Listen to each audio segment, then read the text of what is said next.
Olá, seja bem-vinda, seja bem-vindo a mais uma aula de vinho em formato de podcast. Eu sou o professor Marcelo Vargas, nós vamos rodar a vinheta e já vamos para o conteúdo.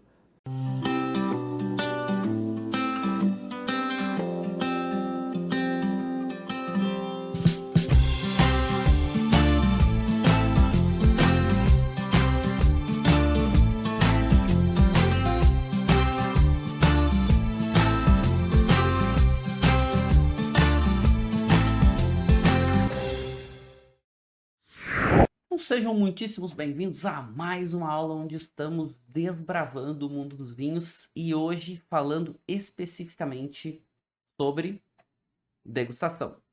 A gente sempre passa por vários assuntos, mas degustação hoje é um assunto importantíssimo e que é o nosso carro-chefe do nosso encontro de hoje. E nós vamos entender exatamente sobre essa questão das dificuldades em avaliar vinhos, por que elas existem e como a gente pode ir superando algumas dessas dificuldades. E quando eu falo dificuldades, é normal, todos passam por isso. Eu passei por isso, vocês passam por isso, todo degustador passa por isso. Todo mundo que gosta de entender características sensoriais, e a gente já começa a fazer uma separação entre beber vinho e avaliar vinho, né? São coisas diferentes. Quando a gente quer entender características sensoriais dos vinhos, é outra coisa, outra proposta. Quando a gente só quer beber, que é eu acho que é o mais importante quando a gente fala de vinho, é beber, né? Para isso que o vinho é feito. Mas quando a gente quer avaliar, muitas vezes a gente tem dificuldade, a gente passa por aquele momento que, nossa, parece que eu tomo vinho há tanto tempo e eu não aprendo. E por que a gente tem essas dificuldades? Bom, vamos ver algumas delas e entender como superá-las. E daqui a pouco a gente faz uma atividade prática, onde eu vou estar degustando com vocês um vinho, né? Que é um vinho bem intenso. Sugeri um vinho tinto intenso hoje para que a gente tivesse bastante característica sensorial, o vinho fosse bem intenso, bem presente de características, exatamente para a gente ver algumas, né? Sentir algumas dessas dificuldades e aí com algumas atividades práticas. Então aqui o vinho que nós vamos estar degustando hoje vai estar aqui. Então daqui a pouco a gente vai chegar nele. Agora, voltando para a nossa aula, né, e até para a nossa apresentação aqui, quando a gente fala em dificuldades, então a gente já sabe que todo mundo passa. E o primeiro ponto que a gente precisa entender é que todos nós somos diferentes sensorialmente. Ou seja, nós fisicamente somos diferentes. E aqui eu sempre gosto de usar esse exemplo de talvez os três avaliadores de vinhos mais famosos que a gente tem contemporâneos, né, do nosso contexto, alguns mais velhos, alguns mais novos, alguns talvez, né, já aposentados, como Robert Parker, mas esses três degustadores, eles têm perfis muito diferentes de avaliação de vinhos. Muitos. Robert Parker, aquele estilo bem mais vinhos intensos, potentes, concentrados, concentração de fruta, passagem por madeira, tosta, ele gosta disso, né? Ele movimentou o mercado de vinhos a partir dos anos 80, principalmente a partir dos anos 90, mas muita gente copiando esse estilo para agradar e ter notas altas Robert Parker. Já a Jancis Robinson, ela é completamente diferente, né? Ela gosta já de estilo mais velho mundo de vinhos, aquela pegada mais acidez mais presente, tanino um pouco mais marcado, não gosta daqueles vinhos tão amadeirados. Mas ok, mas são grandes degustadores. E James Suckling no meio do caminho, né? Talvez seja o mais eclético deles, que transita muito bem dentro desse conceito Parker até esse conceito Jancis Robinson. Estou dizendo que eles se copiem, não é isso. A questão é que eles têm estilos diferentes de preferência. Mas esse é um ponto importante, porque eles são degustadores técnicos, eles são profissionais. E eles conseguem distinguir muito bem quando a gente fala de degustação técnica versus degustação hedonística, né? O beber vinho. E eles conseguem distinguir muito bem características positivas e negativas dos vinhos, porque nem sempre as características são só positivas. Os vinhos às vezes podem ter defeitos, podem ter algum problema, né? Que daqui a pouco o vinho não entrega tão bem suas características, ou enfim, e defeitos mesmo a ponto de o vinho se tornar ruim. Às vezes as características negativas não são tão evidentes, ou quando a gente não está tão acostumado, não lida tanto com degustação técnica, com, né, com esse perfil de entender alguns níveis algumas características não tão positivas, às vezes a gente não percebe. Certo. Ok. Então nós somos todos diferentes, esses degustadores são diferentes, mas eles conseguem, com o tempo, com prática, ir entendendo o que é mais ou menos características positivas e negativas. Claro que a gente sempre tem uma pitada de pessoalidade. A gente não tem como fugir disso, né? Não tem como. Como a gente viu, né? Essa preferência de cada um vai direcionar um pouco o seu estilo de preferência. Mas, entendendo dificuldades, é importante a gente entender que além da gente nós termos diferentes, a gente tem ferramentas muito importantes que são os nossos sentidos e que são elas as responsáveis por receber esses estímulos sensoriais, né? Ter essas sensações para virar, né? Para conseguir captar, entender e tornar isso uma percepção, que são os nossos sentidos que a gente aprende lá na escola, né? Lá no primeiro, segundo grau, a gente estuda um pouco mais sobre os nossos 5 sentidos, que é a visão, a audição, olfato, paladar e tato. Esses 5 sentidos, eles funcionam de uma forma integrada, por mais que a gente não perceba isso. Daqui a pouco eu vou chegar num PhD, que é um neurocientista chamado Dr. Gordon Schiffer, que Gordon Schiffer, ele fala muito sobre isso, né? Ele foi um dos primeiros a chamar atenção para isso. Porque a gente sempre estuda os sentidos de forma independente, de forma individual. Mas os sentidos eles não trabalham de forma individual. Eles trabalham de forma simultânea. Mas vamos entender um pouquinho alguns desses sentidos, o sentido, né, quando a gente direciona para vinho especificamente, é que eles funcionam de forma diferente. E quando a gente traz um pouco mais para o nosso mundo dos vinhos, ou avança um pouquinho mais, e é super importante a gente ter noção desses 5 sentidos, porque quando a gente avança num viés um pouco mais técnico, eles funcionam de forma independentes. Mas quando a gente faz uma avaliação, o nosso cérebro vai processar todas essas informações de forma simultânea.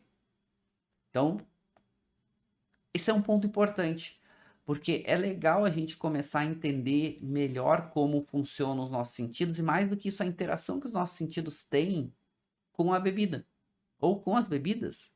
Quando eu falo bebidas aqui, direcionando para vinho. Então, isso é super importante porque são essas características que vão ser avaliadas. Mas, como a gente é diferente, a gente também vai funcionar de uma forma um pouquinho diferente. E a primeira coisa que vocês devem estar pensando é, tá, mas se nós somos diferentes, nós vamos sentir de formas diferentes. Então, se um degustador pega uma taça de vinho, né? Vamos pegar um exemplo aqui. Se um degustador vai lá, pega uma taça de vinho, leva essa taça de vinho ao nariz, cheira ela. Então significa que o outro degustador vai pegar essa taça, cheirar e vai sentir diferente? Então, vamos chegar lá. Se nós somos diferentes, a gente vai captar de forma diferente. Até aí sim. Coloquei o vinho na boca. Um degustador coloca o vinho na boca, vai sentir determinadas características. Vai sentir o tanino, né? Ah, mas ele é mais sensível, tem mais receptores, né? Sinestésicos, tem mais receptores que vão ter capacidade de sentir mais os taninos. Então, ele vai sentir o tanino e daqui a pouco eu vou sentir menos tanino. Até aí sim, é verdade. Só que vamos pensar o seguinte, o vinho, vamos pensar que nós estamos avaliando o mesmo vinho. A gente tá só falando hoje do vinho, até botei, né? Que pra vocês verem, o vinho é o ponto final, Gran Reserva, Malbec 2018. Tá todo mundo degustando esse vinho. Vamos imaginar isso.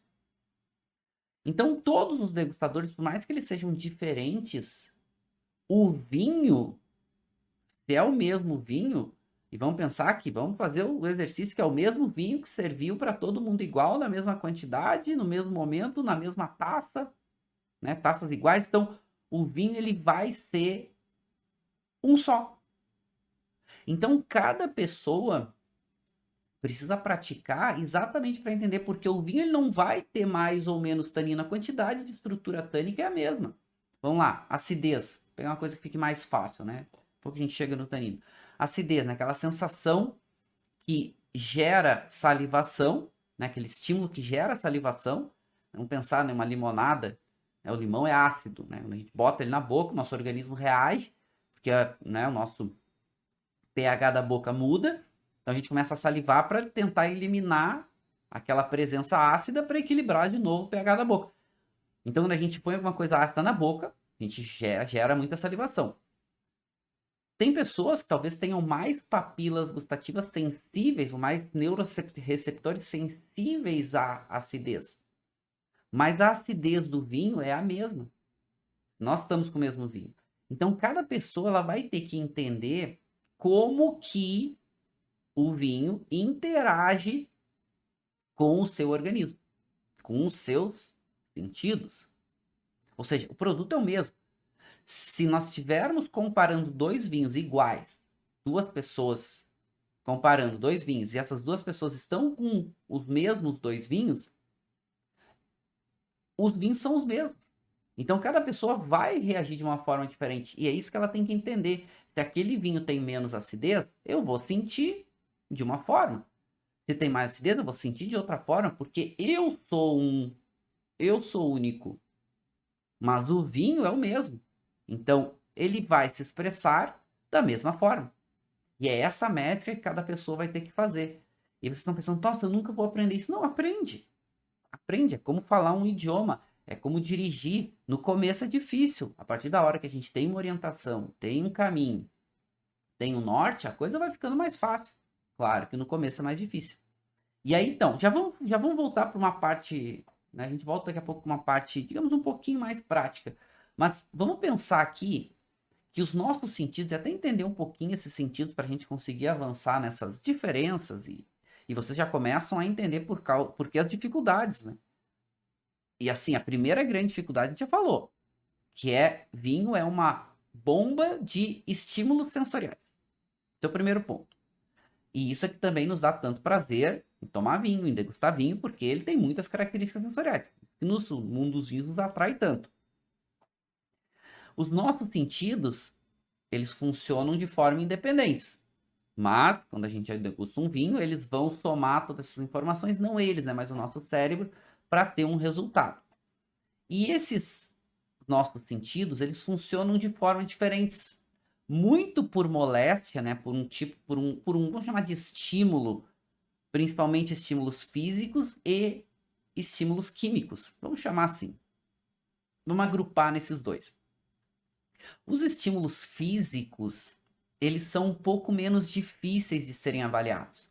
Então vamos pensar aqui, dos nossos sentidos, quais os que são mais estimulados como a questão física, né? A gente precisa ter uma mudança física para que os nossos sentidos captem isso. Então, principalmente o tato, a visão e o nosso queridíssimo, ou a nossa queridíssima audição, são estímulos físicos. A visão a gente precisa de luz, né? Precisa refletir a luz para a gente enxergar. O tato a gente precisa de pressão, ou a gente precisa de alguma coisa que gere uma moléstia, né, nos nossos receptores táteis, para que eles, né, eles consigam captar, serem, entre aspas, né, instigados para eles interagirem. A audição, a gente precisa do som. Esses estímulos físicos, eles são difíceis. Mas quando a gente fala de estímulos químicos, aí são um pouco mais difíceis. Então, uma música, por exemplo, a gente ouve, né? Então, aí, como a gente sabe que nós somos diferentes, alguns vão ouvir a música mais alta, às vezes alguns vão ouvir a música mais baixa, mas está todo mundo com uma mesmo, entre aspas, entendimento, mais profundo ou menos profundo, mas com o mesmo entendimento. É físico. Quando a gente enxerga, por exemplo, uma imagem, como a gente está vendo aqui, essa imagem dos sentidos, está todo mundo vendo a mesma coisa.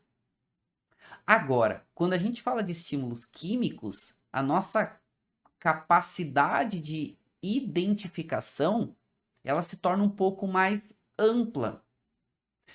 E dois dos nossos sentidos, eles trabalham muito por estímulos químicos, que é o paladar e é o olfato. E aqui a gente começa a ter uma amplitude muito grande de possibilidades. Porque esses estímulos químicos, eles vão estar constantemente em transformação. Olha que legal.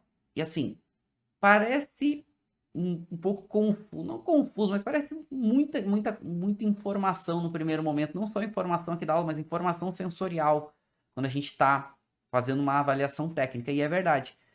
Mas é essa quantidade de informação sensorial que faz com que a gente tire tanto prazer da bebida, principalmente vinho. E o paladar e o olfato, que são estimulados quimicamente, o que acaba acontecendo é que eles são dois dos sentidos que mais geram ou podem gerar prazer, ou que podem tirar prazer da bebida. Eu tô falando assim de uma forma um pouco mais ampla, porque daqui a pouco a gente vai ver que quem processa toda essa quantidade de informação é o cérebro. Isso é uma coisa que é pouco falado pelos degustadores e principalmente pelos professores e pelos, né, por quem ensina a degustação. Quem ensina a degustação ensina muito no sentido, mas deixa uma parte extremamente importante que é o cérebro de lado, a gente daqui a pouco vai dar uma olhada nisso. Mas então vamos pensar o seguinte, a gente precisa ter um estímulo sensorial, esse estímulo vai virar uma sensação, ou seja, algo começa a mudar e a gente começa a perceber isso, e aí a gente vai ter o que a gente chama de percepção, aquele momento em que aquela sensação é algo que começa a ficar diferente. Quando a gente bota, por exemplo, algo ácido na boca, aquela acidez daqui a pouco é pouca, a gente mal, daqui a pouco não percebe ela. Ela está acontecendo, a gente daqui a pouco começa a sentir alguma coisa diferente. Quando a gente começa a perceber, e aí daqui a pouco uma quantidade maior de acidez, por exemplo, a gente já começa a ficar mais nítido, já começa a ficar mais claro que tem alguma coisa ali e que aquilo está gerando uma salivação maior, a gente chama de percepção. Então, o estímulo, né, primeiro momento, a sensação, quando algo começa a mudar nos nossos sentidos, começa a captar e nosso cérebro começa a, né, tentar a ver que algo está diferente, e a percepção quando aquilo fica claro, fica nítido. Então, vocês vejam que a quantidade de informações, quando a gente fala de degustação, e aí a gente está entrando num viés um pouquinho mais técnico aqui, a gente já começa a entender por que a gente tem tanta dificuldade em identificar as características. E já vamos chegar lá, já vamos dar alguns passos a mais aí na história.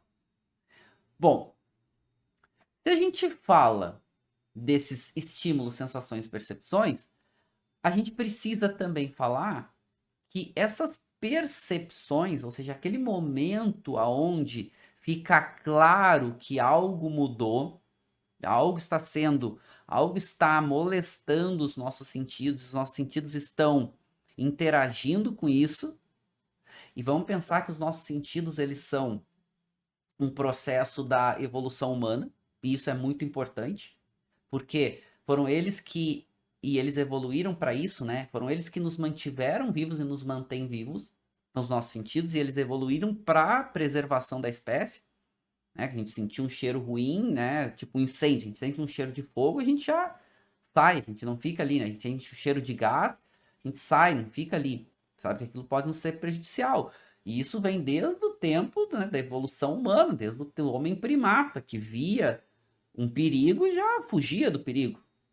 Né? Ele sentia um cheiro ruim, ele fugia. Ele comia algo amargo, que podia ser um veneno, algo que não lhe fizesse bem, ele não comia, descartava. Então, os nossos sentidos, eles evoluem desse processo da evolução. Né? Eles evoluem desse processo da necessidade de sobrevivência. São os sentidos que fazem com que a gente interaja com o ambiente. Só que essas percepções, ou seja, naquele nível onde a gente já entende as características sensoriais, elas não funcionam de uma forma tão, digamos, linear. E isso aqui é outro tema técnico que pouca gente vai falar isso para vocês. Até porque pouca gente entende isso, pouca gente domina e pouca gente sabe que isso acontece. Isso fica mais para professores de análise sensorial mesmo, as pessoas que estudam. É que essas percepções, ou seja, aquele momento em que o nosso cérebro entende que algo está diferente, algo aconteceu sensorialmente e vai reagir a isso, não funciona de uma forma tão linear. Ou seja, eu posso daqui a pouco pegar uma taça de vinho, né? Posso sentir uma característica e isso aqui é cheiro de fruta. Eu entendi, né? Alguma coisa, as moléculas saíram do líquido, foram até meu bulbo, né, o meu bulbo olfatório, essas moléculas se conectaram com as cílias, virou uma, entre aspas, né, entrou no nosso sistema nervoso, uma corrente de comunicação ali, uma corrente nervosa de energia, e foi até o cérebro. Só que esses, entre aspas, estímulos que vão gerar essas sensações e depois percepções, não funcionam de uma forma tão linear. Não é sempre igual. E aqui já vai mais um ponto da dificuldade das vezes a gente avaliar características sensoriais. É que a percepção em si, ela é bem mais clara. Às vezes a gente até não sabe como lidar nem interpretar ela. Mas ela é clara. Quando a gente toma um suco de limão, ele é ácido. Essa acidez faz com que o nosso organismo reaja a isso. Né? A gente falou, a gente saliva exatamente porque o pH da boca muda, e aquele pH pode ser prejudicial, então o que ele faz? Ele vai compensar isso para o nosso organismo. Vai salivar para exatamente limpar, remover aquela acidez e nosso pH voltar ao normal. Senão pode ser prejudicial para a gente. Só que isso também acontece em níveis diferentes. E às vezes até acontece num nível que é o que a gente chama de pseudo-percepções. Que não é necessariamente uma percepção, mas é algo associado e que às vezes o nosso cérebro pensa que aquilo existe. Querem um exemplo? Uma pseudo-percepção. Eu senti um cheiro de alguma coisa muito madura e eu achar que aquilo é doce. Então eu penso, isso é doce. E às vezes eu coloco na boca e não é doce. Mas eu penso que é doce. Por quê? Porque eu associo ao cheiro a doçura. Mas eu não consigo definir doçura pelo nariz. Então, por exemplo, quando eu pego um vinho, aqui é um vinho, né, um vinho argentino. É um vinho de Mendoza. Mendoza é uma região quente, onde as frutas amadurecem muito, a uva amadurece bastante. E começa a desenvolver aroma de fruta madura, sobremadura. E quando a gente come uma fruta sobremadura que tem aquele aroma, normalmente ela é muito doce. Então, quando eu sinto um cheiro de algo muito doce, é normal que eu associe a doçura. Mas muitas vezes não tem doçura. Mas, por exemplo, quando eu boto o vinho na boca, que eu vou sentir o aroma indireto de fruta muito madura, eu posso pensar, poxa, isso é doce. E às vezes não é. É o que a gente chama de pseudo-percepções. Não existe, mas o nosso cérebro pode achar que aquilo existe. E isso, claro, com a prática a gente vai aprendendo a lidar. Se eu sinto o cheiro de baunilha, baunilha não é doce. Se eu provo alguma coisa na boca e sinto, né, aquele sabor de baunilha, baunilha não é doce. Ela se torna doce se a gente adicionar algo doce. Mas baunilha é muito utilizado para doces. Normalmente quando a gente consome baunilha, ela tá doce, porque adicionaram algo doce. Então, o que a gente vai chamar dessas pseudo-percepções. Beleza. São aquelas percepções que a gente tem que ficar atento porque elas não existem. Vamos trazer para o mundo do vinho? Por exemplo, um vinho com aroma de fruta muito madura. O nosso cérebro pode pensar, quando está na boca, por exemplo, que aquilo tem doçura e às vezes não tem. Então, pontos de atenção. Depois, a gente tem as chamadas micropercepções, ou seja, são aquelas percepções tão pequenas que a gente tem que é difícil delas ficarem claras. Querem um exemplo? O umami. O umami, quando a gente pega o glutamato monossódico sozinho, ele é bem mais perceptível. O umami, o nosso sistema, né, nosso sistema sensorial, ele ainda não é tão claro para a gente como ele funciona, como a gente interpreta ele, porque ele normalmente está associado a outras características. Então, o umami é um exemplo. A gente consegue hoje já lidar melhor, entender um pouco melhor o umami. quando ele está em grandes quantidades. Às vezes em pequenas quantidades a gente ainda fica, né? O que ele gera, né? Qual é a reação do nosso organismo quando a gente come algo com umami? O umami é um gosto básico, né? A gente percebe na nossa boca, principalmente nas papilas gustativas. Então o que acontece? Quando pequenas quantidades tornam isso um pouco difícil da gente avaliar, né? O caráter de mineralidade, muitas vezes em vinho, né? São aquelas percepções tão pequenas que se a gente não está treinado, não presta atenção, a gente nem consegue entender que elas estão ali, nem consegue percebê-las. E as percepções já de uma forma mais nítidas, né? As percepções já realmente elas existem, então uma intensidade maior, ficam mais claras e tudo mais, que normalmente é onde a gente foca quando a gente avalia vinho. Não significa que as micropercepções elas não vão acontecer, a gente não possa avaliar. As percepções, maior intensidade, ficam mais claras, mais nítidas.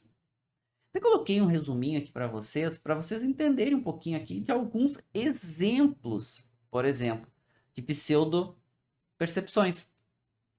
O álcool, ele é um grande catalisador de doçura.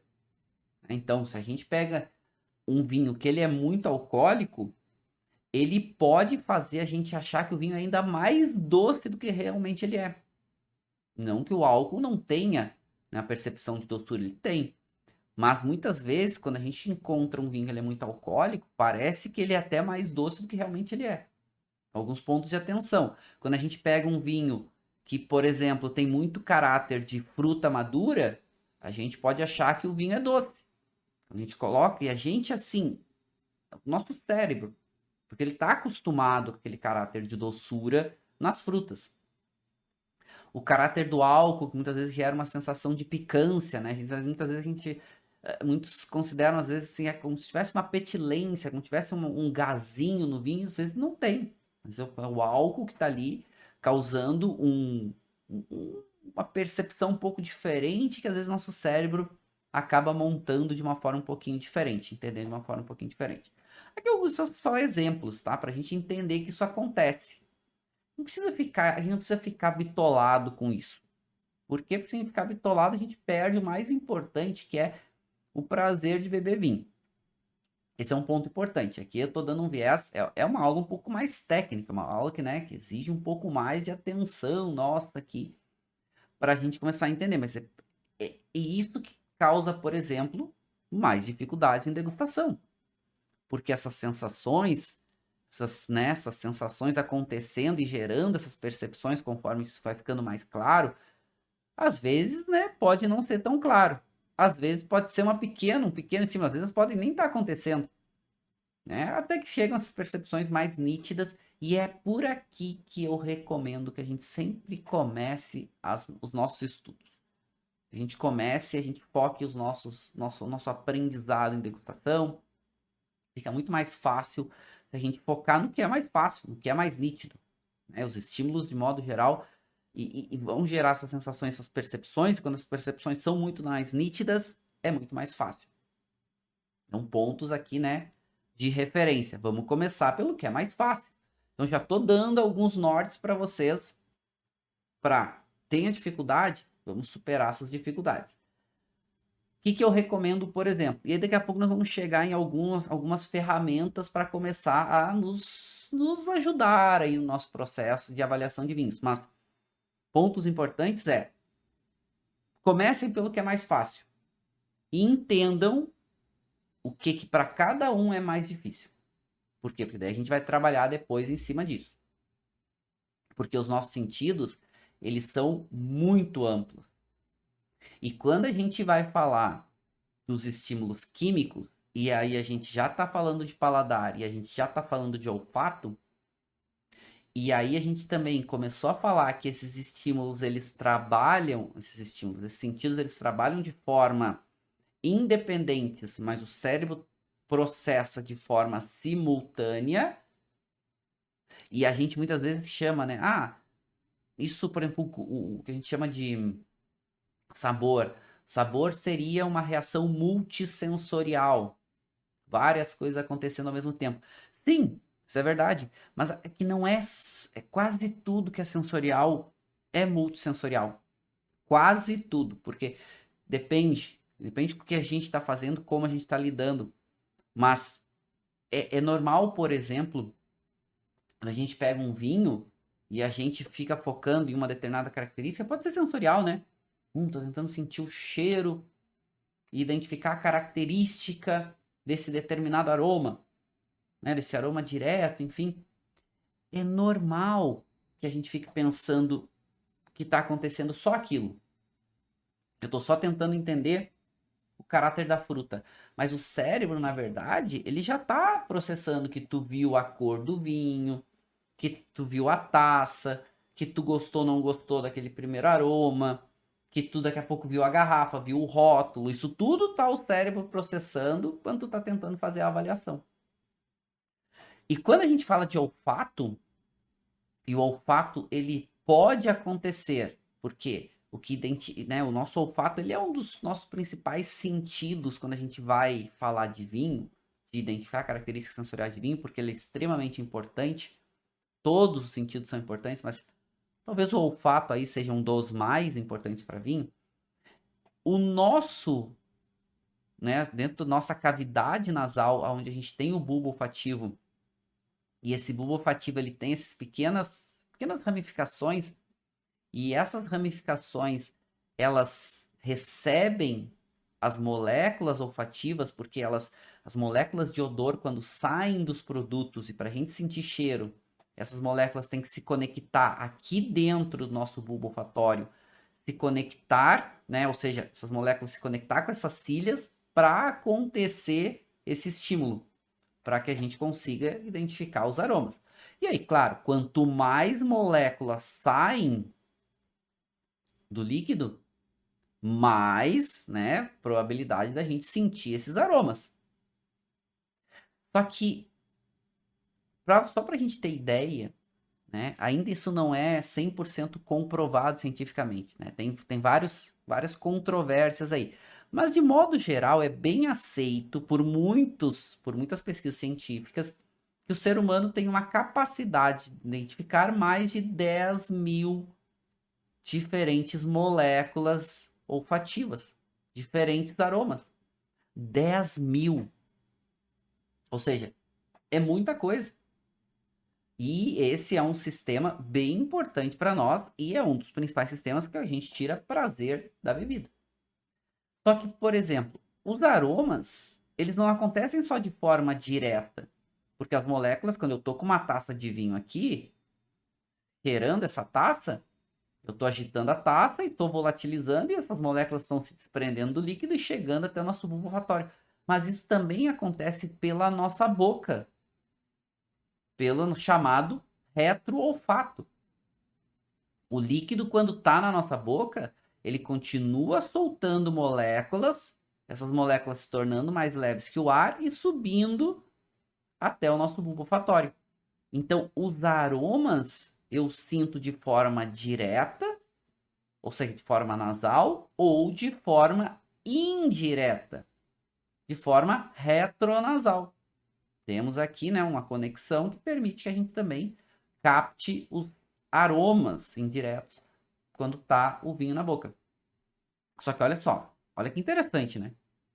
A gente sente aroma direto e aroma indireto. E aí, vocês devem estar pensando, ou deveriam pelo menos, bom, se o vinho é o mesmo, as moléculas teoricamente são as mesmas, que estão saindo do líquido, então eu vou sentir o vinho, as características de forma dos aromas diretos iguais aos aromas indiretos, certo? E a resposta é não. Não. Às vezes a gente sente mais no nariz, alguns vinhos a gente sente mais em boca, alguns vinhos a gente até sente parecido nariz e boca, e mais do que isso, muitas vezes não é só a quantidade de aromas que é diferente nariz e boca. Muitas vezes também a característica é diferente nariz e boca. Olha só, olha por que é difícil, né, a gente avaliar vinho, porque é muita informação sensorial. E essas informações sensoriais, muitas vezes elas são diferentes mesmo quando o mesmo sentido está trabalhando mas com pequenas modificações, ou seja, aroma direto e aroma indireto, e vai gerar, né, uma percepção nossa de forma um pouco diferente. Diferente. Claro, o pessoal sempre pergunta, né, uma dúvida bem comum, assim, mas o que é melhor? Que o vinho seja melhor o aroma direto no nariz ou indireto na boca? Olha, o melhor é que seja bom das duas formas.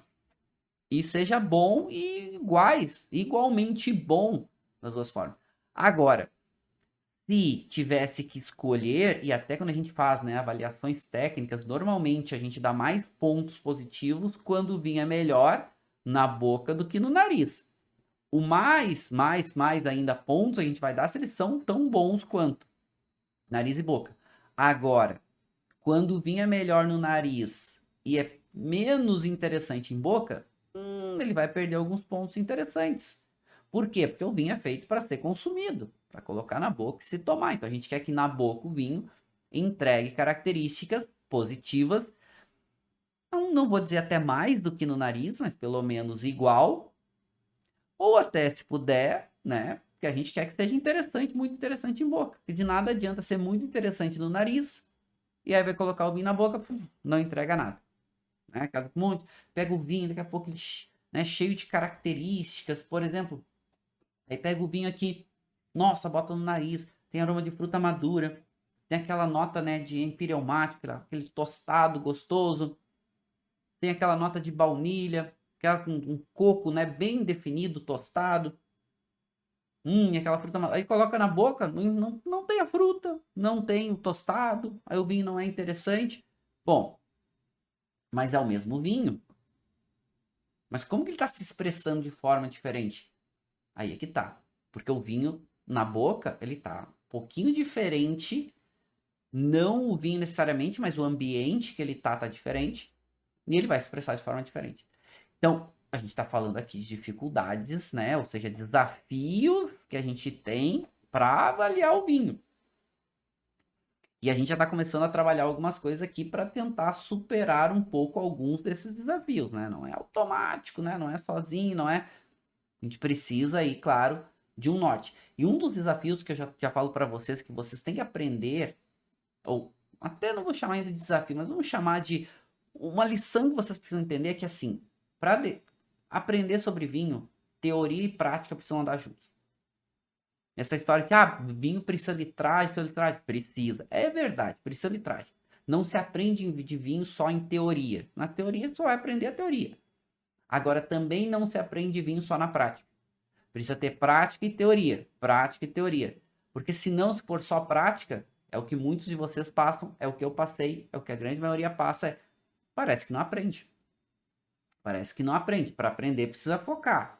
Precisa ler, precisa estudar um pouco, precisa começar a entender o contexto como um todo. Então aqui já vai a primeira dica para vocês superarem dificuldades na avaliação de vinho. Teoria e prática precisam andar juntos, senão a gente não aprende. Avançando um pouquinho mais, ó, as dicas que eu estou passando para vocês, viu? Olha que eu posso falar para vocês com muita tranquilidade. Eu formo muitos degustadores em todos os níveis que vocês possam imaginar.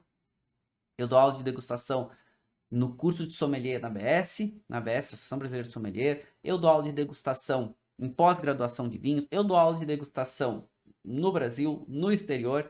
Já formei milhares de degustadores, já tive milhares e milhares de alunos de degustação. Posso falar para vocês, gente. Assim, ó, muda um pouquinho a forma e a velocidade de cada um aprender. Agora, todo mundo pode aprender sobre degustação. Todo mundo pode. Todo mundo pode, basta querer, basta entender um pouquinho as suas dificuldades e trabalhar um pouquinho essas dificuldades. Entender o que tem facilidades e trabalhar um pouquinho suas facilidades. Todo mundo aprende. Basta querer. Claro, para isso já também comecei a dar algum norte para vocês. Teoria e prática precisam andar juntos. Aqui só para vocês entenderem um pouquinho mais que eu falei, né, que a gente tem as nossas cílias olfativas que ficam dentro da nossa cavidade, né, dentro do nosso bulbo olfatório, ou bulbo olfativo, né? E aí essas moléculas, para vocês entenderem como é que funciona essa questão de aroma. As moléculas precisam se desprender do líquido ou do sólido, né? Precisam ficar voláteis para entrarem aqui no nosso bulbo olfatório e acontecer isso aqui, ó. Aqui estão as moléculazinhas de odor e elas entram em contato com essas cilhazinhas e vai gerar um estímulo nervoso. E esse estímulo nervoso é que vai ser interpretado depois pelo cérebro. Agora, uma das dificuldades quando a gente fala de aromas, por exemplo, e até aromas diretos e indiretos, é que muitas vezes a gente não consegue identificar. Aliás, muitas vezes a gente até consegue identificar, mas a gente não consegue associar e dar um nome para aquele aroma. Então, como a gente está falando que talvez o ser humano tenha a capacidade de identificar mais de 10 mil diferentes aromas, 10 mil diferentes aromas, é normal que muitas vezes a gente tenha dificuldade em dar nome para um determinado aroma, que às vezes a gente até já sentiu. E esse é um ponto importante. A gente consegue dar nome para aroma quando a gente já sentiu o aroma e conseguiu identificar ele. A gente só consegue dar um nome se a gente já sentiu ele antes e conseguiu associar ele a alguma coisa. Olha que interessante, né? A gente consegue associar o aroma a alguma coisa. Isso é um ponto importante. Por quê? Porque a gente não aprende o nome de molécula olfativa. A gente associa um determinado aroma a um determinado produto. Cheiro de morango. O vinho que eu estou degustando com vocês aqui é um vinho que tem cheiro de fruta madura. Ele tem um cheiro de ameixa madura muito presente. E bem gostoso. Ele tem um aroma de uma... Lembra uma menta seca muito gostoso. Eu só consigo dizer e associar esse cheiro de uma ameixa madura, porque eu já provei uma ameixa madura, e lembro qual era esse aroma da ameixa madura. Aí eu vou dizer, esse vinho aqui ele tem cheiro de groselha negra. Se eu nunca provei groselha negra, não vou saber. Posso sentir e não saber identificar. Então, uma outra dica importante para vocês avançarem nessa questão olfativa, e é uma grande dificuldade de degustação, cheirem tudo que vocês possam e tentem associar aquele cheiro. Fruta, flor, raízes, temperos, ervas, chás, tudo que possam ajudar vocês a associar um aroma a um determinado produto. Porque isso facilita muito o nosso cérebro, para quando ele sentir aquela molécula de novo, quando aquela molécula entrar em contato com o nosso bulbo olfatório, ele lembre de forma mais rápida do que era e como ele já tinha sentido e o que ele associou àquele aroma, àquela molécula. Então a gente sente esses aromas.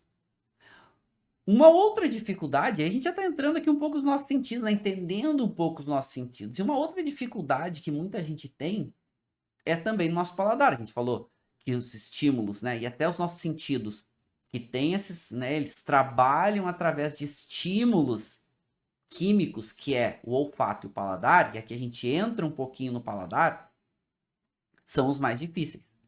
E o paladar, ele vai trabalhar muito, né, na nossa boca, principalmente as nossas papilas gustativas.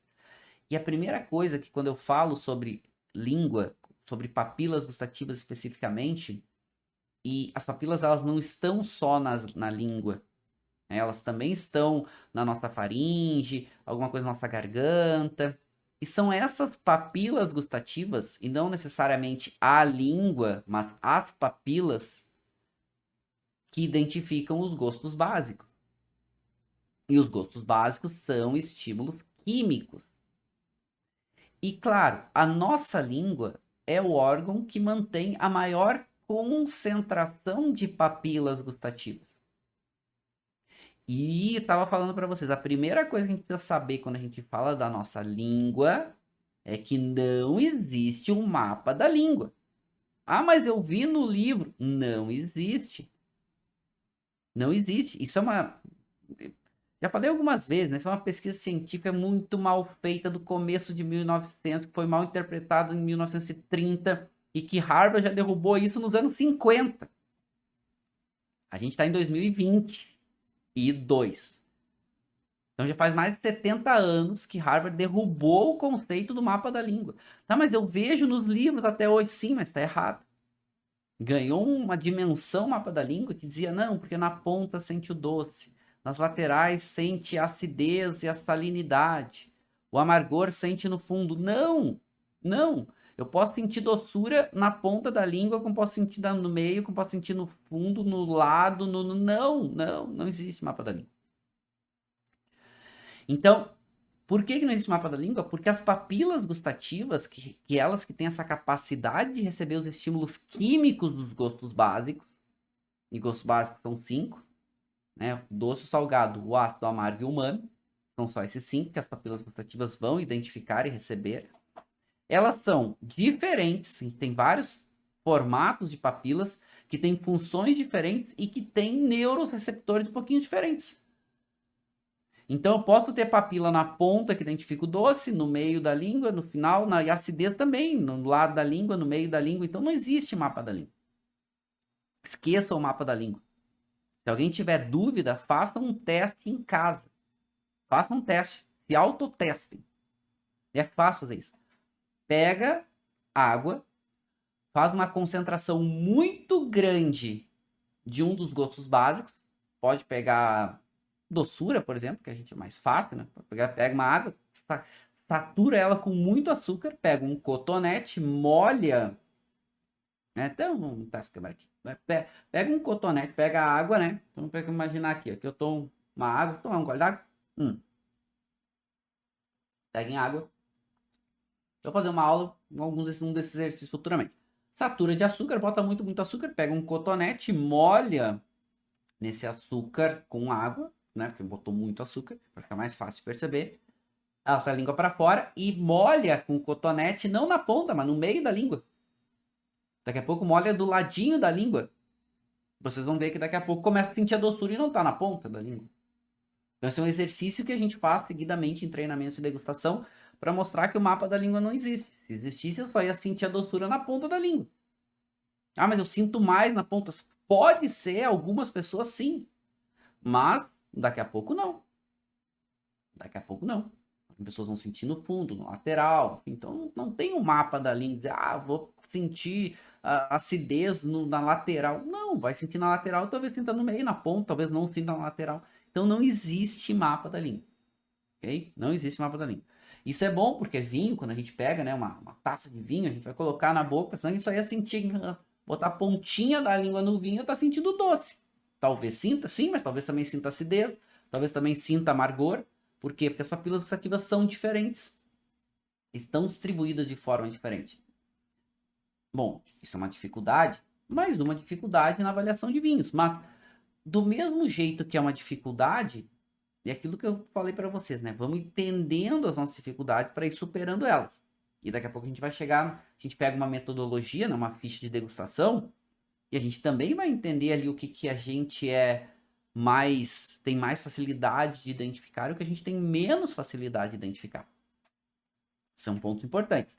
E a gente fala também, a gente falou, né? Nós somos diferentes. Então, as papilas gustativas, elas estão distribuídas em áreas diferentes, cada papila. E mais do que isso, as papilas, elas podem ter neuroreceptores diferentes.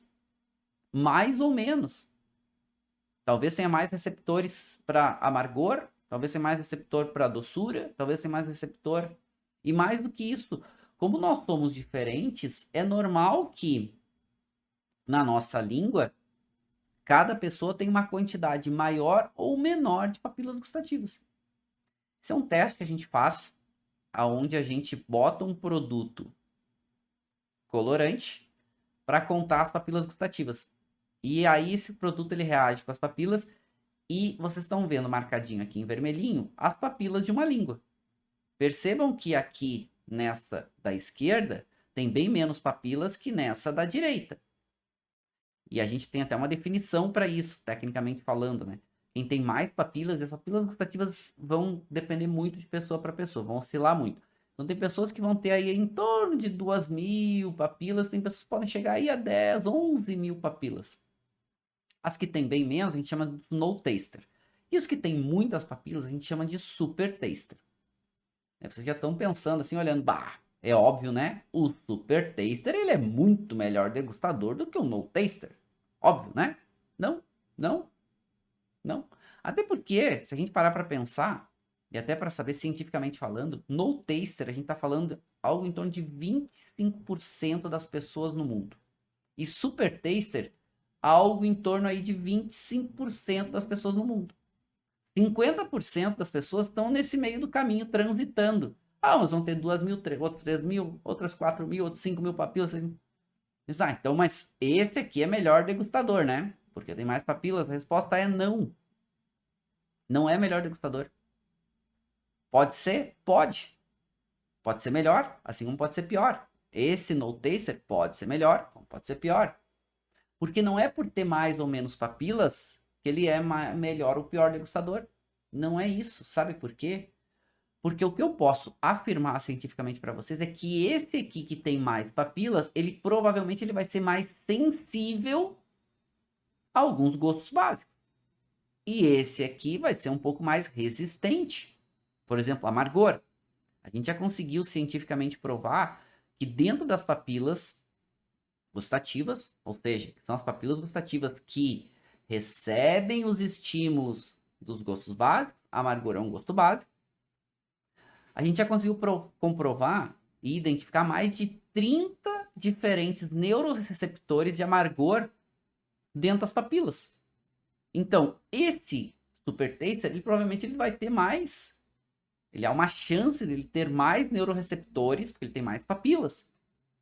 Isso já não é não tem como ter certeza. E outra coisa, é provável que o super taster ele seja um pouco mais sensível aos gostos básicos, ou a alguns gostos básicos. De novo, não dá pra gente ter certeza. Mas não vamos esquecer uma coisa. O vinho é o mesmo. Então, nós estamos falando do mesmo vinho. Esse No Taster, ele vai aprender, e é o que ele precisa aprender, aqui ele, porque a referência vai ser ele mesmo, a identificar as características. Porque se um vinho ele é muito tânico, ele vai ser muito tânico para os dois. E a métrica que eles vão ter que achar é deles com eles mesmos. Por isso que é super importante teoria e prática. Por isso que é super importante a prática, sim. Mas por isso também é importante a gente ter alguém que nos oriente, que nos ajude, que nos conduza nesse entendimento. Alguém que tenha mais experiência para dizer, olha, isso aqui é muito tânico. Você vai provar isso e você sendo um no taster ou um super taster, você vai sentir um pouco mais ou um pouco menos de tanino, mas você vai estar se comparando a si mesmo. Se aquilo é muito tanino, bom, deixa eu sentir isso aqui e entender como é que é muito tanino. E tanino não é nem um gosto básico. Tanino é uma sensação que a gente tem, né, que é uma sensação tátil. É um estímulo, é uma moléstia que nos gera por física, né, por pressão, mas enfim, isso a gente chega daqui a pouco aí, porque é um pouquinho mais complexo. Mas vamos pensar o seguinte, acidez. Se tem, por exemplo, um professor dizendo para você, olha, isso é muita acidez. Então, tanto o no taster quanto o super taster vão prestar atenção aquela salivação, quanto está acontecendo, aquela interação com a sua boca, para começar a dar aquela métrica. Isso aqui é muito, então beleza. Quando eu pegar algo com esse mesmo perfil, já sei que isso aqui é muito.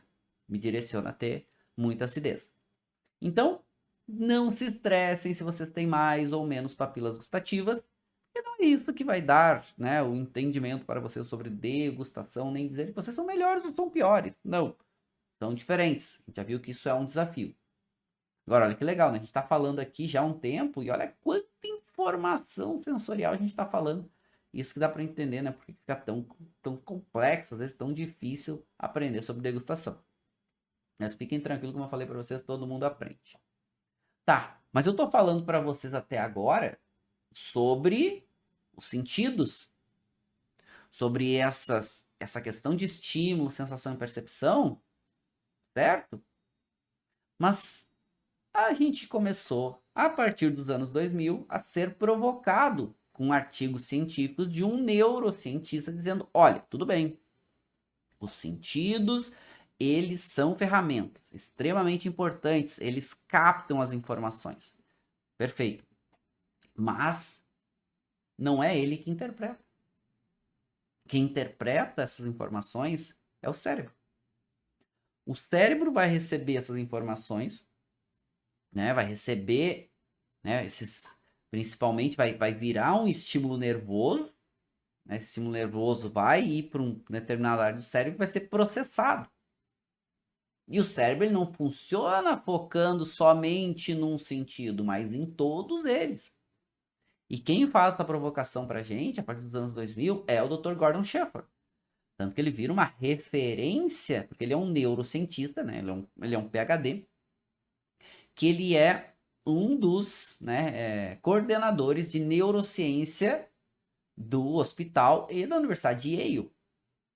E ele primeiro escreve um livro chamado Neurogastronomy, onde ele começa a explicar um pouco e cada vez mais estudar sobre isso, como que o cérebro entende, monta essa grande quantidade de informação sensorial que ele recebe, ele monta isso e desenha, né, interpreta isso através da comida, né, do que está comendo. E tinha um capítulo nesse livro sobre vinho. E o Dr. Gordon Sheffer, ele fica muito instigado que vinho é um produto com uma quantidade de informação sensorial muito grande. E ele se sente tão instigado que ele vai escrever um segundo livro chamado Neuroenology. Exatamente para dar referência sobre o cérebro interpretando as características que os sentidos estão mandando. E a primeira coisa que ele já começa... Ele fala o seguinte, né? No livro, esse é um livro muito bom. Claro, ele é um pouco mais técnico, são livros técnicos, esses livros não têm tradução para português, só em inglês. Mas ele no livro ele já diz, olha, o que eu tô trazendo aqui são frutos da minha pesquisa, de outros neurocientistas, mas ainda é novo isso. A gente tem muito que avançar e comprovar cientificamente. A gente está abrindo uma porta aqui. Só que nós temos muito ainda que trilhar para ter um entendimento ainda maior. Mas com certeza as bases estão começando a se formar, porque é o cérebro que vai receber essa quantidade de informações e vai interpretar. E o cérebro ele não trabalha sozinho no sentido de sentido. Ele não pega só um sentido e vai montar aquele entendimento. Ele pega todos. Por isso que quando a gente fala, olha, todos os sentidos são importantes quando a gente vai falar de degustação. Todos são importantes. Talvez a gente considere mais importante o aroma, né, o olfato, talvez a gente considere mais importante o paladar, talvez mais importante aí, né, junto com esses dois, a questão tátil, né, esses três talvez mais importantes, talvez a visão e a audição um pouco menos, mas não trabalha sozinho. Não trabalha sozinho. E até é muito legal esse livro, porque ele começa a definir isso, né, dizer, olha só, não, mas espera aí, aqui lembra que a gente viu o nosso bulbo olfatório? O nosso bulbo olfatório recebe informações rapidamente, ele manda para determinada área do cérebro, então ele processa isso muito rápido. Então, determinado estímulo, né, que vai vira uma percepção quando a gente toma consciência, né, quando a gente consegue identificar isso, né, dizer, olha, que aconteceu alguma coisa. E isso é de forma integrada. E essas sinapses que vão se formando, ou seja, essas ligações neurais entre os neurônios que vão se formando para conseguir começar a entender a degustação, e isso é com o passar do tempo. E que para isso aconteça, a gente só vai conseguir se a gente associar a prática também à teoria. A teoria vai facilitar esse processo. Não dá para se aprender sobre degustação só com teoria. Mas também dificilmente se aprende degustação só com a prática. Então, teoria e prática andam juntos. E quem começou a sistematizar isso, e aqui mais um livro um pouquinho mais técnico, antes da gente ir para a degustação, foi o grande Emily Peinot. Emily Peinot, ele trouxe, né, Emily Peinot, um grande professor de enologia, um grande enólogo da Universidade de Bordeaux, na França. E a partir dos anos 50 e anos 60, ele começa a organizar isso tudo e começa a transformar de uma forma mais técnica o conceito de degustação. Ele tira um pouco a degustação desse ar tão lúdico, tão pessoal, e começa a tornar isso um pouco mais técnico, porque esse é outro grande desafio e uma dificuldade em degustação. A partir da hora que cada um dá a sua interpretação, ou dá o seu, tenta dar o seu, digamos que, tenta dar o seu nome, ou que tenta dar um nome, ou tenta definir de um jeito pessoal esse conceito de estímulo, sensação, percepção. E essas percepções, cada um começa a dar um nome, cada um começa a chamar do seu jeito.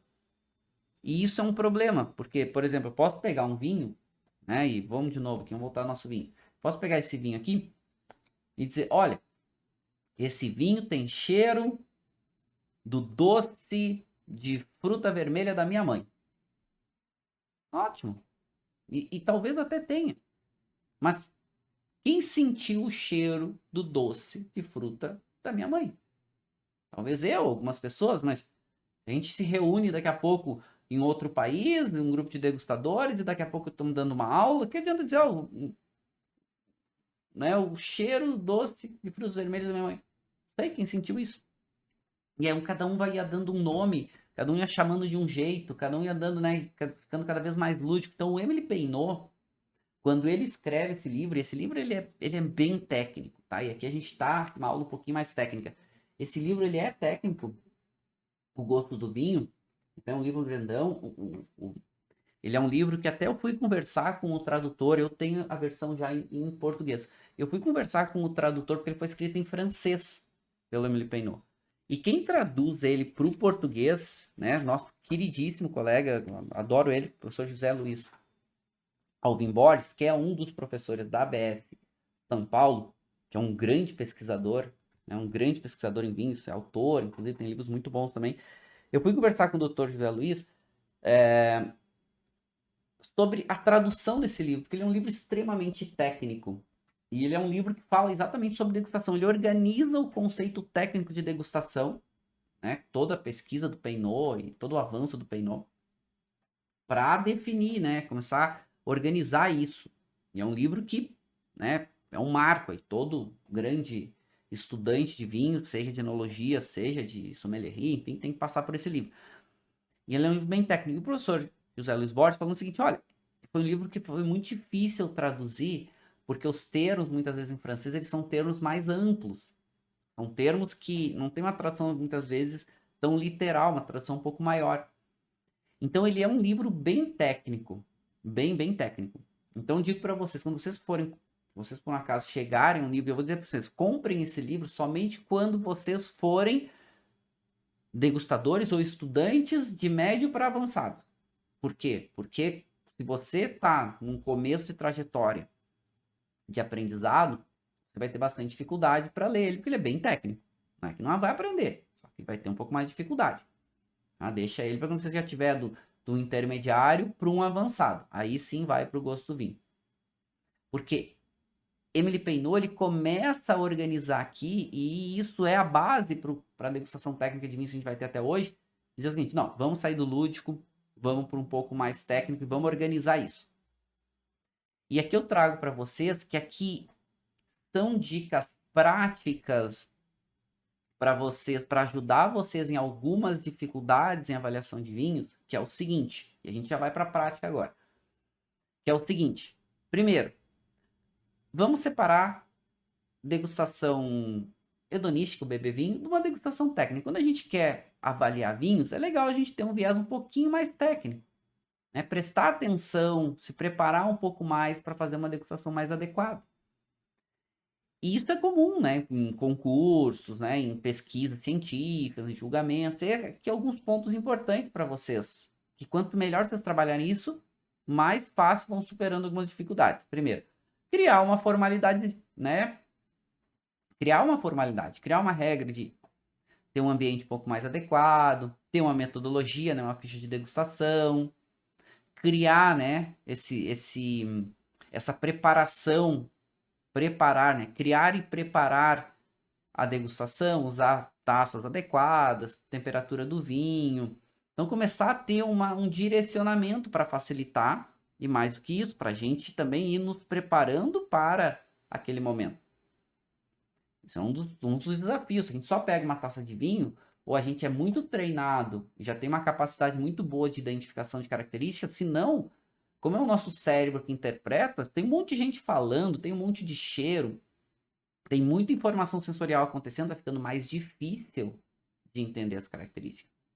Então precisa, né, ter um pouco mais de atenção aí. Então, ter uma ficha de degustação é importante, seja qual for a ficha, boas fichas de degustação sempre são um bom norte. Taças apropriadas, tem que ter uma boa taça para ter, né, uma boa, conseguir ver bem através dela, para que a taça não tenha cheiros, né, para que consiga fazer o exercício de degustação de forma adequada. Cuidado, né, quantidade servida, ter um local preparado, né, sem cheiros, um local que tem uma boa incidência de luz, né, ter um controle importante. Então, essas formalidades que a degustação técnica exige, elas não são à toa. E aí o Emily Peinot, lá no livro, já começou a escrever isso lá nos anos 60. E a gente até hoje vai usar isso como uma referência. Ou seja, tem que se preparar. Quanto melhor preparado tiver o degustador, o local e todo um contexto, melhor. Não precisa ser chato, pode ser divertido. Não é isso. Mas quanto melhor, há uma chance maior de se acertar. E uma dessas formalidades que são importantes é ter uma boa ficha de degustação. Uma boa ficha de degustação é super importante. Por quê? Porque ela vai nos dar um norte de dizer o que é mais ou menos importante. Mas, mais do que isso, ela vai nos ajudar a lembrar do que é importante avaliar num vinho. Então, ter uma ficha de degustação ela é fundamental. E é normal, quando a gente começa a avaliar um vinho com uma ficha de degustação, que a gente tenha um pouco mais de dificuldade. É normal. É normal por quê? Porque muitas vezes são vários itens e esses itens a gente não sabe bem como interpretar no vinho. Mas é fundamental a ficha para que a gente já saiba o que a gente tem que passar. E o que a gente tem que passar, ela é super importante. E por mais que tenha dificuldade, e aqui a gente já começa a exatamente tentar superar algumas dificuldades e começar a identificar o que a gente tem mais facilidades e o que a gente tem mais dificuldade, para que a gente possa ir trabalhando cada uma dessas etapas. A gente trabalha tanto que a gente é melhor, quanto que a gente é pior. E em uma ficha de degustação, normalmente, uma ficha boa, ela vai separar em 4 momentos. 4 etapas, que seriam as etapas visuais, as etapas olfativas, as etapas gustativas e as etapas de conclusão, conclusivas, que vai pegar nessas 3 etapas iniciais, visual, olfativo e gustativo, e vai concluir alguma coisa. As fichas de degustações, elas são diferentes entre as metodologias, entre as escolas. Então, a gente vai ter fichas diferentes, né? Por exemplo, a ABS usa uma ficha de degustação, o WSET usa outra ficha de degustação, né? A AIS usa outra ficha de degustação. A gente tem várias fichas de degustação pelo mundo, mas a ABE, né? A OIV tem uma ficha de degustação, a ABE tem uma ficha na Associação Brasileira de Enologia, tem uma ficha de degustação. Elas são diferentes, mas elas têm uma mesma busca: entender as características dos vinhos. Essa é uma ficha que eu uso, que ela é baseada em alguns dos termos mais utilizados e um pouco do que a gente usa em degustação, né, técnica científica, que a gente chama de análise sensorial. É um pouquinho diferente, avaliação sensorial e análise sensorial. A análise sensorial é ciência. Eu trago aqui nessa ficha ferramentas que a gente usa na ciência para a gente fazer a avaliação. E é isso que a gente faz aqui todo dia, né? Para fazer ciência é um pouquinho diferente, tem que estar no laboratório, seguir normas ISO e tudo mais, para a gente considerar a ciência. O que a gente está fazendo aqui é a avaliação, approach sensorial, muito aceito, né? Que é mais utilizado no mundo como um todo. Então, se a gente pegar essa ficha de degustação aqui, ela é uma referência. E eu vou avaliar um vinho com vocês agora e vou falar para vocês um pouco do que eu tinha mais dificuldade e o que eu tinha um pouco mais facilidade. E como eu fui trabalhando isso. Né? Então, eu vou pegar nossa ficha aqui e vou estar degustando com vocês um vinho que é um Malbec Gran Reserva. Né? Ele é um Malbec 2018 e Mendoza, Argentina, então a gente sabe que é um local um pouco mais quente, mas eu vou fazer de conta, como se isso fosse possível, que eu tô avaliando esse vinho às cegas, né? Porque quando a gente vai tendo sempre o melhor é degustar às cegas, porque a gente tem menos influência, a gente já sabe, né, que a gente é influenciável. Então, quanto menos influência a gente tiver, melhor. Então, mais uma dica aqui para vocês superarem dificuldades em degustação. A gente é muito influenciável. Quanto mais conseguirmos deixar essas influências de fora, melhor para uma melhor avaliação técnica. Então, conforme a gente vai avançando, ficando um pouquinho mais profissional, lidando com isso um pouco mais seguido, a gente consegue superar isso mais fácil. No começo é muito difícil. Muito difícil, porque tu vê um rótulo de um vinho caro, já espera que o vinho vai ter muitas características. Tu vê um rótulo de um vinho que tu conhece, já espera em saber como o vinho é. E nem sempre é. Então, às vezes precisa realmente degustar. E nós vamos degustar agora. Então eu vou marcar aqui, usando essa ficha de degustação, eu vou marcar, né, as características sensoriais seguindo essa ficha, porque eu sei que aqui tem alguns pontos mais importantes. Então primeiro eu vou tomar um gole d'água. Mais uma dica importante para vocês. Precisa estar sempre bem hidratado. Quanto mais hidratado, melhor. Vocês vão degustar. No mínimo, consumam o dobro de água. No mínimo, o dobro de água do que a quantidade de vinho que vai em boca. Por que em boca? Porque vocês podem engolir ou descartar. Diferente. Mas o dobro de água sempre vocês ingerirem, vocês vão estar melhor. Então eu já tenho tudo preparado aqui, né? Eu tenho um guardanapo, né? Uma superfície branca, né? Eu botei o meu vinho numa taça adequada de degustação, né? Botei aqui numa taça ISO. Não precisa estar na taça ISO, que essa é uma taça padrão. É uma taça que chama ISO, que é uma taça técnica de degustação. Ou seja, pelas normas ISO. Eu sempre degusto tecnicamente nessa taça, ou dou preferência para degustar, porque é sempre o mesmo modelo. Vocês podem fazer com a taça que vocês tiverem. Usem a melhor taça que vocês tiverem disponível. E eu vou seguir essa ficha de degustação, vou seguir essa ordem de degustação aqui. Que vai falar primeiro no visual, né? Limpidez, intensidade, cor. E aqui outras observações. Eu até vou limpar aqui para depois eu deixar marcado para vocês aqui. Então eu vou começar, né? A gente sempre começa e segue a ordem da degustação que apresenta na ficha, né? O visual. A gente tem muitas vezes o hábito de pegar, levar a taça ao nariz. Não, vamos começar pela ordem, né? Já vou começar aqui. Já vou olhando. É um vinho límpido, né? Ou seja, não tem resíduos aqui dentro. É um vinho que tem uma intensidade muita de cor. E quem quiser já pode ir marcando, né? A ficha é bom já ir marcando. Eu, como tô com a taça aqui na mão, eu poderia ir marcando depois, mas vou marcar agora para vocês. Ó, aqui, vinho limpo ou límpido, né? Intensidade muita. A cor desse vinho, ele é um vinho tinto e a tonalidade dele é um rubi bem vívido, né? Tem até um toquezinho púrpurazinho. Então ele é um vinho tinto e a tonalidade dele predomina o rubi. Outras observações, qualquer coisa que vocês queiram falar da parte visual, por exemplo, sempre é importante. Poderia colocar aqui, ele é um vinho com a tonalidade rubi, mas ele tem ali alguns reflexos, né, com aquele púrpura, né, que alguns, né, aquele ainda parece um pouco de algumas bordinhas, um pouquinho mais azuladinhas, ele tem uma concentração ainda um pouquinho, mas não predomina aquela cor violácea. Tem uma leve presença, né, uma bordinha ainda, uma leve presença violácea. mas predomina o vermelho rubi. Então, poderia escrever aqui, né? Ah, tem uma borda, ainda parece um reflexo, violáceo, enfim, posso. Beleza. Matou a parte visual, vamos para a segunda etapa, que é a parte olfativa. Ele vai falar em condição, intensidade, características e outras observações. Então, primeiro a gente, sem agitar a taça, leva o vinho ao nariz, ou leva a taça ao nariz, né? A gente já percebe um pouquinho. Condição. Tem algum cheiro ruim que não seja de vinho, que seja desagradável? Não tem. Então eu posso botar que ele é um vinho limpo em aroma.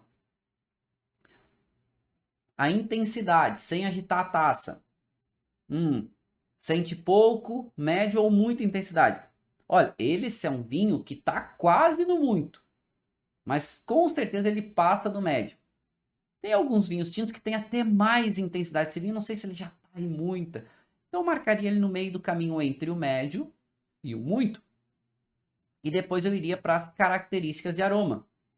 Então a gente pode começar pelas famílias aromáticas. Sempre quando a gente fala de características de aroma, é algo que a gente precisa estudar bastante, treinar bastante. E já vai mais uma dica para superar dificuldades de degustação. Cheirem tudo que vocês possam e tentem identificar e associar aquele aroma ao que vocês estão cheirando. Pegou uma maçã, então mordeu a maçã, né? Quebra ela, já cheira, né? Tenta dizer, maçã, isso é um cheiro de maçã, né? Raspa ela um pouquinho, cheira, né? Bota na boca, mastiga. Vai se adaptando e tentando facilitar o cérebro o entendimento do que é o aroma, né? As características de uma maçã, porque daqui a pouco, né? Isso não é automático. Às vezes algo que é muito do cotidiano seja, às vezes não. Então a gente vai fazendo isso com várias frutas, com vários temperos, várias ervas, várias flores, vai memorizando. Isso vai facilitando para quando a gente chegar a uma molécula que estava presente ali, a gente associar, isso aqui me lembra capim-limão, isso aqui me lembra erva doce, isso aqui me lembra... E isso vai aumentando o nosso vocabulário, além de aumentar nossa capacidade de identificação, nosso vocabulário olfativo. Bom, aqui nesse vinho eu vou trabalhar com famílias aromáticas, por enquanto, tá? Não vou ser tão específico para a gente ir praticando aos poucos. Então, sem agitar a taça. Esse vinho eu sinto aqui nesse vinho, um toque frutado, né? Aliás, frutado até bem evidente, não são toques, né? Presença frutada bem evidente. Tem um toquezinho floral. Tem até um toque de erva seca, poderia anotar aqui. Tem esse toque empireumático, né? De tosta, esse toquezinho talvez de madeira, com caramelizado, uma baunilha, coquinho tostado. Depois eu posso agitar a taça, 3, 4, 5 voltas. Inalo devagar e longo e vejo o que fica mais evidente, se surgem novos aromas, né? Então a gente sempre faz esses primeiros aromas, esse primeiro aroma sem agitar a taça. Quando a gente agita a taça, fica muito volátil, o álcool fica muito volátil, outros aromas podem ficar voláteis. Então primeiro a gente sem agitar a taça, né? Agitando a taça aqui, esse vinho fica muito frutado. O álcool começa a ficar um pouquinho mais evidente, né? Começa a pegar um pouquinho no nariz, um pouquinho pungente. E ele fica muito mais frutado e fica muito mais empireumático. Beleza. Outras observações? Vamos deixar isso aqui para um outro momento. Tem um mundo de coisas que a gente poderia colocar aqui. Sempre outras observações em cada etapa. É praticamente qualquer coisa que a gente queira anotar. Né? Qualquer coisa daquela etapa que seja pertinente. Depois vamos para a parte gustativa, que é uma etapa onde envolve mais características a serem avaliadas. Então aqui é super importante a gente prestar, né, que tá mais, digamos, atento aqui. E aqui a ficha de degustação vai nos ajudando a entender o que a gente tem mais facilidade ou menos facilidade, para que a gente consiga ir trabalhando alguns desses elementos. Degustação não é uma coisa que se aprenda rápido. Degustação precisa de um processo evolutivo, precisa ir praticando, não pode perder o foco. Quanto mais foco, mais se aprende. Eu vou colocar o vinho em boca. Primeiro gole, a gente evita avaliar quando a gente está num primeiro gole de vinho de uma degustação. Primeiro, pelo menos. Eu não tomei vinho ainda, não degustei vinho com vocês hoje, então vai ser o primeiro gole, eu vou passar o vinho pela boca para tentar sentir as características mais evidentes, mas não começa a avaliar. A partir de um segundo gole, sim. Porque o primeiro gole ele vai ser, né, mais agressivo, ele vai ser, o vinho é ácido, o vinho tem álcool, o vinho tem tanino, é tinto, né? Então é normal que essa intensidade fique mais presente. Então vou tomar um gole, passo o vinho pela gengiva, pela boca, passo o vinho, né, pela bochecha, não precisa, né, fazer muitos barulhos, nem bochechar, não, mas passa o vinho, que é super importante, né? O vinho passar pela boca inteira, que vai facilitar, e às vezes a gente tem facilidades, sensibilidades em partes diferentes da boca, vai nos facilitando também, daqui a pouco, identificar algumas características. Vamos lá, primeiro gole.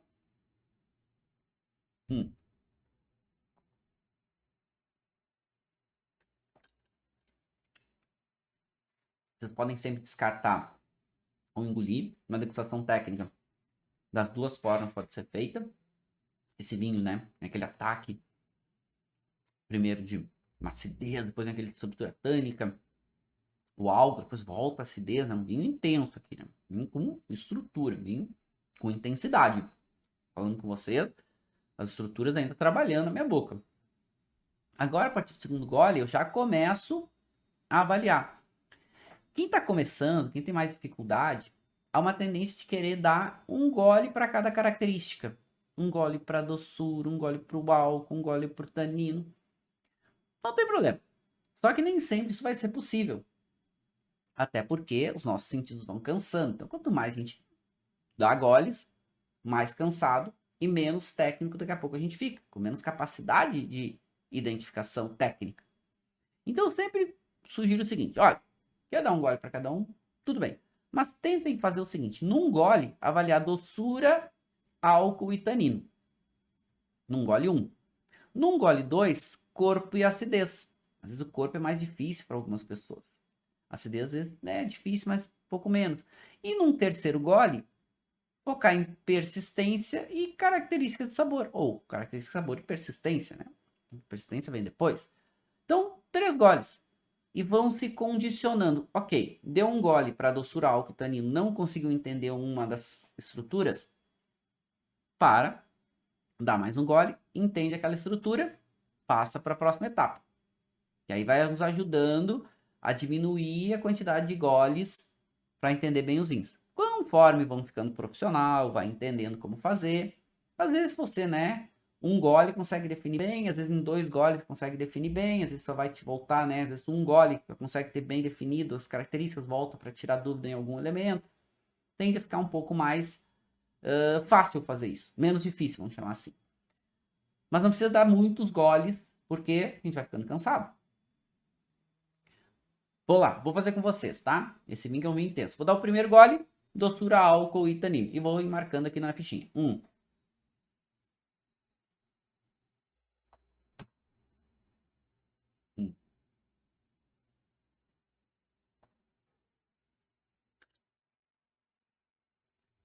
É um vinho intenso. É um vinho seco. Tem um residualzinho de açúcar aqui, mas ainda seco. Álcool. Ele é um álcool quase chegando em muito. Eu vou marcar ele aqui como um médio mais para muito, né? Então aqui até poderia marcar em muito, mas eu vou botar no meio do caminho, entre o médio e muito. E estrutura tânica. Ele tem uma estrutura tânica muito marcada. Mas essa estrutura tânica ela é macia. Mas eu posso botar que ele é um vinho já nessa pegada um pouco assim, já passando do médio, quase chegando muito. Poderia marcar muito? Também poderia, mas eu acho que um médio mais aqui, por essa maciez de tanino, não é tão astringente. Fica um pouquinho mais, né, mais agradável em boca. Não fica tão marcado, aquele tanino não perdura tanto tempo, mas ele tem a sua marcação, é bem evidente. Legal. Dei um gole e consegui definir bem o vinho. Se eu tivesse dúvida, voltaria num dos elementos. Tive dúvida nos 3. Ok, dá um gole para cada um, tentando sempre superar isso. Vou dar um segundo gole. Botei o vinho na boca, já presta atenção no corpo. Quanto esse vinho ele é viscoso, quanto ele preenche a boca, quanto o líquido é pesado, né? Pensa assim, né? No leite desnatado para um leite integral. O leite integral tem mais corpo, né? Mais viscoso, mais pesado. Vinho é a mesma coisa, né? Vinho, quanto mais tem alguns elementos, mais corpo o vinho vai ter em boca, vai ter um maior preenchimento de boca. Depois a acidez. A acidez gera salivação. Quanto mais salivar, o vinho em boca, quando tira o vinho da boca, quanto mais tempo perdurar essa salivação acima ou acima da média, maior é a acidez do vinho. Mais tempo precisa salivar para tentar, né, lidar com essa acidez. Então vamos lá. Mais um gole. Hum.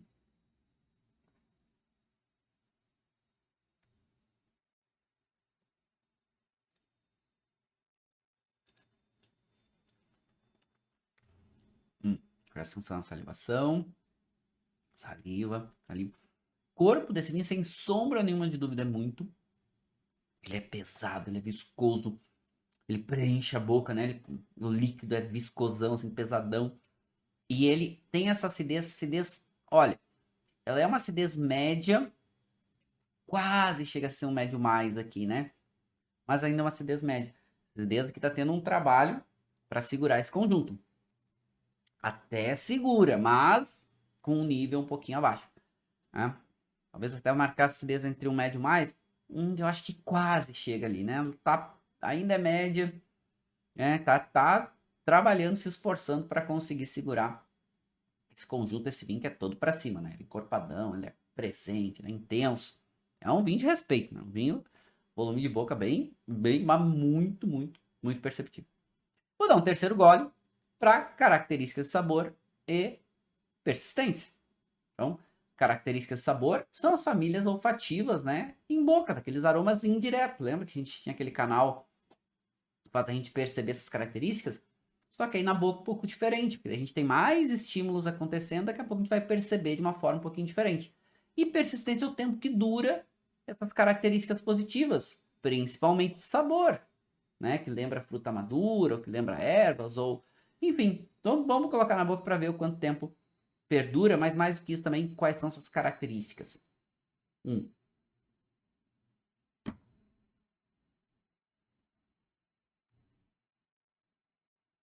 Hum.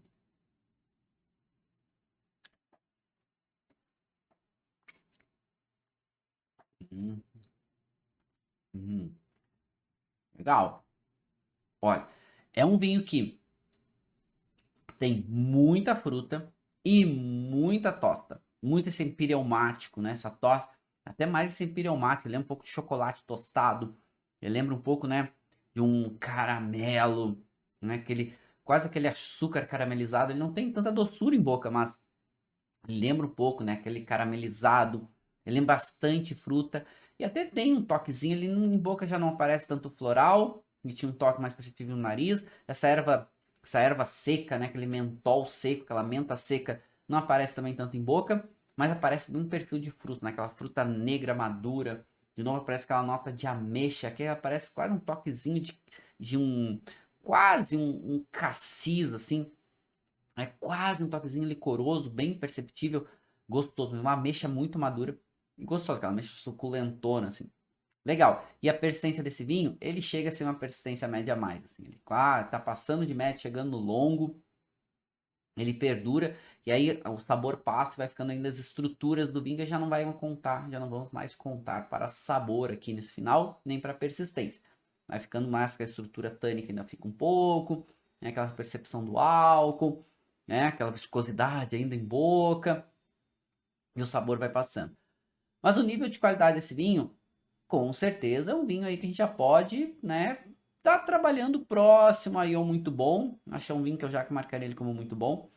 Aí não pensaria para cima, talvez descendo um pouquinho, né, entre talvez o bom e o muito bom, mas acho que o muito bom ele tem bastante tipicidade, ele tem um bom equilíbrio em boca, uma boa persistência, ele tem uma boa intensidade de características, né? Esse vinho não é completamente equilibrado, né? Ele tem alguns pontos ali de atenção, ele está um pouco desintegrado, muito intenso as suas características, né? Mas legal, assim, acho que é um vinho que dá pra gente entender bem o perfil, tem bastante tipicidade, entender bem o perfil de características de um Malbec argentino de altitude, mas com aquele peso, aquele volume de boca, né? Aquela intensidade. Esse vinho é na verdade, ponto final, Gran Reserva, 2018. Vamos ver quanto que ele tem de álcool. 14,5, ó. 14,5% de álcool. Ele conta várias histórias, passa seu envelhecimento durante 12 meses, barrica de carvalho francês, grande estrutura, a gente sente imenso caráter da tosta, né? Ele conta essa historinha aqui pra gente, ó. Fala aqui um pouquinho, aqui tá na frente também, ó, 14,5% de álcool. Você vê, tá aqui, ó. Vamos ver um pouquinho melhor. Mas parece bem, né? Dá pra ver bem essas características, dá pra ver bem essas suas características de intensidade. E é um pouco do que eu espero, por exemplo, quando eu vou provar um vinho de Malbec, né? Malbec tem muito, né? Essa intensidade de cor, né? Tem bastante essa A gente vê esse caráter, né? Essa intensidade frutada, normalmente é muito característico. E esse álcool, esse corpo um pouco mais evidente, que é um perfil médio de Malbec, né? Principalmente Malbec argentino. Eu trouxe o gráfico para vocês. E essa acidez normalmente não é uma acidez tão destacada, né? Malbec precisa um pouco mais de altitude para ter amplitude térmica, estender maturação, reter um pouco de acidez, para conseguir ter essa tensão ácida acompanhando muitas vezes sua intensidade. Então a altitude muitas vezes consegue fazer isso. Esse é um vinhedo, esses vinhedos, na verdade, são 3 parcelas de vinhedo, que vai acima, começa em 950 metros e vai até 1.300, mais ou menos. Tem uma parcela em Lurra de Cuyo, depois 2 parcelas em Vale de Uco. E dá para sentir, né? Essa tensão ácida, não consegue segurar todo o conjunto, mas tá ali, né? Tá trabalhando firmemente, tá conseguindo se expressar bem, tá apresentando bem suas características. Legal, meninos e meninas. Bacana, né? Eu sei que o mundo da degustação é um mundo muito amplo, né? Não é aqui numa aula que a gente vai conseguir superar todas as nossas dificuldades. Aqui é para a gente começar a entender essas dificuldades, como trabalhar. Então, algumas dicas finais importantes. Teoria e prática andam juntos. Entendam suas facilidades e suas dificuldades. Vamos trabalhar as duas. As dificuldades, claro, precisa ter um pouco mais de atenção. Vamos usar uma metodologia, sempre importante. Vamos seguir estudando, e quando a gente for fazer uma degustação técnica, que quer entender características, vamos parar, vamos dar uma pesquisada, vamos preparar o ambiente.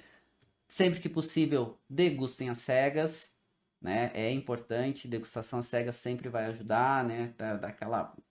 Daquela tentativa de quebrar aquelas influências que muitas vezes a gente tem externas, e a gente é muito influenciado, né?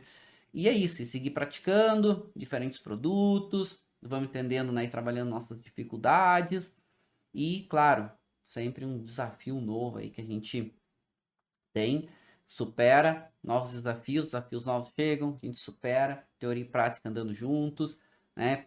Peguem sempre boas referências, peguem a orientação de pessoas que já têm um pouquinho mais de experiência, que vão ajudando vocês, e, né, seguir metodologia sempre é importante, sempre vai ajudar. Sei que vocês vão ficar, né, sempre cheio de dúvidas, aí degustação a gente precisa, é um processo evolutivo, mas eu acho que na aula de hoje a gente já conseguiu buscar e começar a entender algumas dificuldades e começar a trabalhar essas dificuldades. A gente viu por que a gente tem as dificuldades, né? Uma quantidade muito grande de informações sensoriais, e é normal, e a gente vai superando isso aos poucos, mas essa mesma quantidade de informação sensorial que nos dá tanto prazer, né? Da nossa querida bebida vinho, né? É maravilhoso, salve, salve. Turma, a aula passou muito rápido, a gente conseguiu dar alguns passos importantes, né? Agradecer a presença de todos, foi bem legal, né? Deixar um beijo muito mais especial no coração de cada um de vocês, deixar um brinde.